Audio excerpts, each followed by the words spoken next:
Veremos nessa oportunidade mais um embate teológico sobre o que significa línguas estranhas nas escrituras sagradas. Essa ideia de línguas estranhas divide opiniões quando se tratam de carismáticos e não carismáticos a respeito dos dons. Para entrarmos no conceito de línguas estranhas, ouviremos a primeira opinião com o pastor Gesiel Gomes, que relata que línguas estranhas têm a conotação para línguas idiomas, línguas dos anjos e línguas que só Deus entende. Já na contrapartida, ouviremos a opinião do pastor Augustus Nicodemos, que defende que as línguas estranhas são simples e extraordinariamente idiomas. Então, iremos começar com a exposição do pastor Gesiel Gomes, que nos relatará as suas opiniões. Acompanhe. Em segundo lugar, Jesus disse: em meu nome falarão novas línguas. Nós não estamos num congresso de teologia. Nós estamos num simpósio de considerações metafísicas das transcendências multiculturais. Nós estamos no congresso pentecostal estudando a palavra de Deus. Falar línguas é coisa de Deus. Eu não quero saber a sua formação teológica. Eu prefiro a lógica. Quer dizer, a formação lógica. Eu não quero saber a sua linha de orientação. Isso não prevalece. O que prevalece é o que Jesus está dizendo: em meu nome falarão novas línguas. Se você não fala em línguas, eu só queria dizer uma coisa para você. Se você não fala em línguas, o que vem aí pode ser mortal para você, né? Mas não é não. Se você não fala em línguas,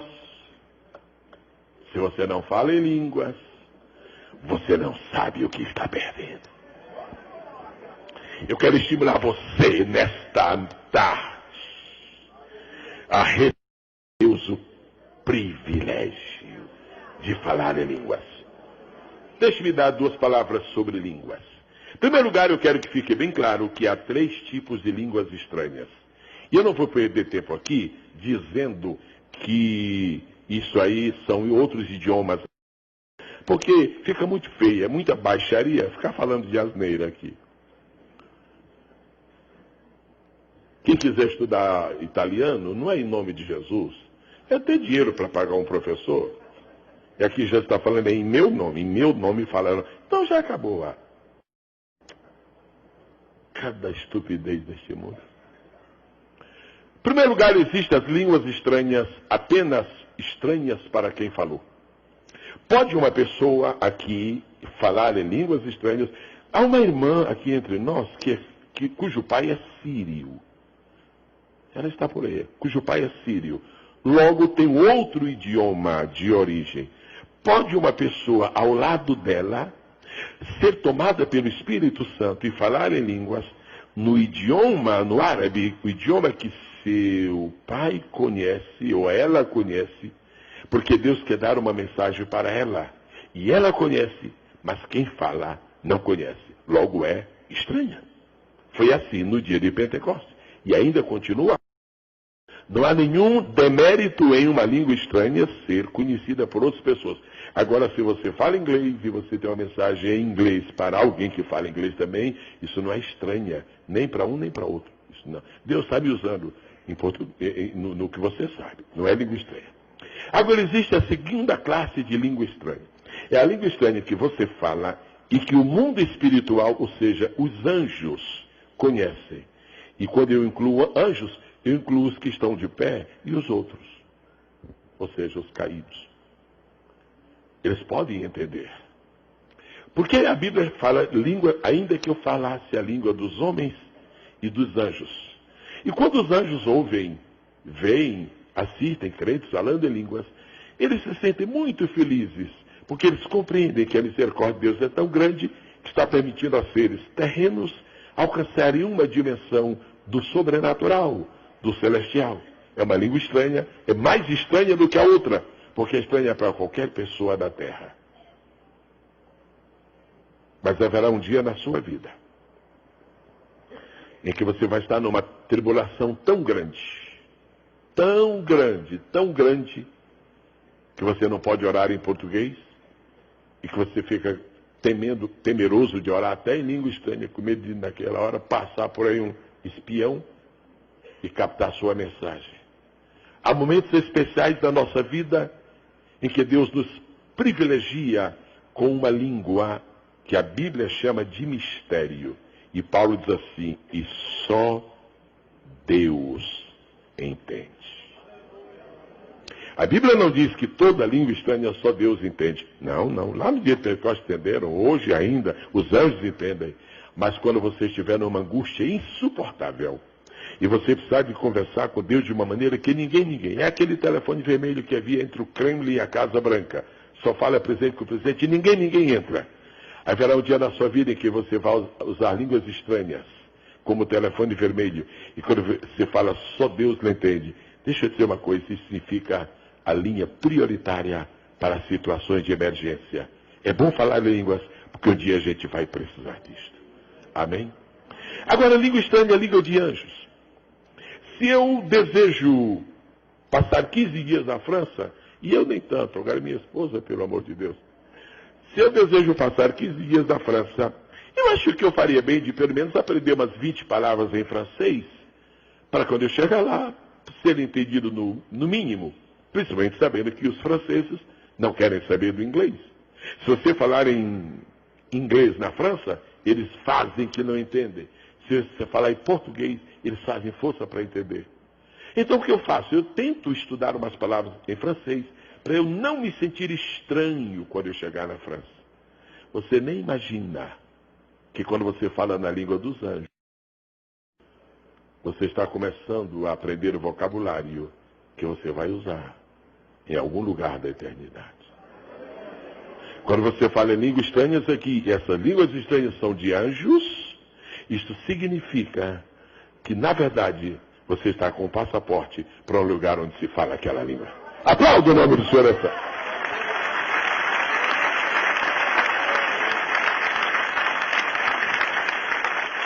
Agora, se essas línguas contêm mensagens de edificação, contêm mensagens de consolação, se essas línguas contêm mensagens que levam à profecia, elas não vão permanecer. Porque as línguas com mensagens são somente para a terra. Aí Paulo diz, havendo línguas, cessarão. Você fala em línguas? Você já falou em línguas hoje? Por que você gosta de falar em português? Porque você é brasileiro. Por que você gosta de falar línguas? Porque você é cidadão dos céus. Ouviremos agora a opinião do pastor Augusto Nicodemos, que defende que línguas estranhas são idiomas. Sobre dom de língua, se já cessou, se não cessou. Ainda é possível que aconteça, por exemplo, o processo que Paulo fala lá em Coríntios, de 2 ou 3 falarem com um intérprete. Existe língua dos anjos ou era sempre um idioma? Certo. Primeiro com relação à natureza das línguas. Tudo depende da relação da primeira carta aos Coríntios com o livro de Atos. No livro de Atos, capítulo 2, você tem o registro da manifestação de línguas que aconteceu no dia de Pentecostes, quando o Espírito Santo veio sobre os que estavam reunidos. O registro diz que a multidão os ouvia falar nas línguas em que eles foram criados. E eles eram galileus. No máximo, sabiam aramaico, que era a língua popular, talvez um pouco de grego, que era uma língua franca, né? Mas saber todos os idiomas das nações que estavam representadas ali seria impossível. Né? Daí eles ficarem maravilhados com o que estava acontecendo. Considerando que o Espírito Santo havia descido sobre os 120 e não sobre a multidão ainda, então é mais lógico que o milagre aconteceu nos 120. Ou seja, que eles realmente falaram em idiomas que eles nunca tinham aprendido. Não precisou de milagre na multidão. porque eles ouviram aqueles idiomas. Não é? Só depois é que o Espírito Santo desce sobre eles, quando Pedro diz, vocês se arrependam, creiam e vocês receberão o dom do Espírito Santo. Então o que aconteceu em Atos 2, aquelas línguas ali eram idiomas estrangeiros, falados sobrenaturalmente pelo poder do Espírito Santo. Quando o Espírito Santo parou de agir daquela forma, os apóstolos também não tinham mais, ou os 120 que estavam lá, eles não tinham mais condição de falar aquelas línguas que eles falaram durante aquele momento que o Espírito estava sobre eles, né? Porque era de fato um evento sobrenatural. Se esse é o mesmo tipo de línguas que você tem em 1 Coríntios, então segue-se que o dom de línguas, referido por Paulo em 1 Coríntios 12, 1 Coríntios 13, 1 Coríntios 14, é a capacidade dada pelo Espírito Santo de você se expressar num idioma que você nunca aprendeu. Ou seja, em línguas humanas mesmo, tá? Algumas evidências para isso. Primeiro, não faz sentido você ter dois tipos de línguas, né? Uma dada em Pentecostes e outra que ocorria nas igrejas. Parece que é o mesmo fenômeno, tanto é que a Bíblia usa a mesma nomenclatura. A mesma palavra línguas, glossa, que é usada para descrever o que aconteceu em Atos, e a mesma palavra que é usada para descrever o fenômeno que acontece lá em Corinto. Né? Então, primeira coisa. Segunda evidência, lá em 1 Coríntios 13, Paulo se referindo ao dom de línguas, ele diz assim, ainda que eu falasse as línguas dos homens e dos anjos, se não tivesse amor, nada seria. Então, ao dizer, se eu falasse a língua dos homens, então ele está pensando no dom de línguas, não é? Então é evidente que para ele, o dom de línguas se ia falar nos idiomas humanos, pelo poder do Espírito Santo. O acréscimo e dos anjos tem que ser entendido à luz do exagero que Paulo está fazendo ali. Porque ele está dizendo, ainda que, ele não está dizendo que é possível, ele está dizendo, ainda que eu fosse capaz, ainda que eu tivesse o dom de línguas, numa profundidade tal, que eu falasse em todos os idiomas humanos. Não, ainda que eu pudesse falar nos idiomas dos anjos, ele não está dizendo que isso é possível. Ele está dizendo que ainda que fosse, o amor ainda seria maior. Ele está fazendo isso para exaltar o valor do amor. Então, essa passagem, que é a única que poderia dar a entender que as línguas são línguas angélicas, elas não provam isso. Porque Paulo não está dizendo que elas são faladas. Está aventando a hipótese de que, se isso acontecesse, ainda assim seria inferior ao amor. Bom, em 1 Coríntios 14, né, Paulo trata dessa questão das línguas, ele não proíbe. Na verdade, ele proíbe proibir. No final, diz, não proibais falar em línguas. Só que ele coloca uma ordenação sobre como as línguas devem ser usadas na igreja. Elas devem ser praticadas por 2 ou 3, né, em sequência, e tem que ter intérprete. Se não tiver, ele diz, fica calado na igreja. Então, havendo essas condições, particularmente eu não tenho dificuldade. Se cumprir essas condições, são idiomas humanos, 2, no máximo 3, em sequência que tem intérprete. Então, nessa condição, não tem dificuldade. Aliás, essa é a posição da Igreja Presbiteriana do Brasil. Tem uma carta pastoral que foi escrita na década de 90. Eu tive a oportunidade de fazer parte da comissão que elaborou essa carta. E nós vimos que exegeticamente, ou seja, por via de interpretação da Bíblia, não tem como dizer que esse dom cessou. Mas a questão é que, historicamente, ele cessou. Já no 2º século, no 4º século, Crisóstomo, numa homilia que ele escreveu em 1 Coríntios, ele diz, o dom de línguas está há tanto tempo ausente entre nós que a gente nem sabe como é. Então, ele cessou na história. Então, quem tem o ônus de provar que o dom de língua está de volta é os irmãos que dizem que falam. E como é que eles vão provar isso? Tem que ser de acordo com o que está na Bíblia. Se não tiver de acordo com o que está na Bíblia, não vai me convencer, é claro. Né? Então, não, Deus está dando o dom de línguas. Amém, irmão? Então, tem que ser como a Bíblia está dizendo, concorda?